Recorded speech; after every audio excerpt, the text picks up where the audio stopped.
Bible ఒక్కటే మనకు దేవుడొక్కడే, క్రీస్తు ఒక్కడే, అందరూ ఒక్కటై ఉండాలిగా.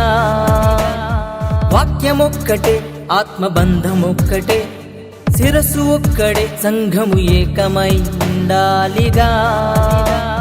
సత్యమందు మనము నిలచి క్రీస్తేసును చూపితే, మొదటి తరపు క్రైస్తవ్యపు ఆనవాళ్ళు నిలిపితే, నిజమైనదే ఆ దైవరాజ్యమే మనదే కదా, అది మనదే కదా, మనదే కదా, అది మనదే కదా. బైబిల్ ఒక్కటే మనకు దేవుడొక్కడే, క్రీస్తు ఒక్కడే, అందరూ ఒక్కటై ఉండాలిగా. ఆత్మ ఒక్కటే, ఆత్మబంధం ఒక్కటే, శిరస్సు ఒక్కడే, సంఘము ఏకమై ఉండాలిగా.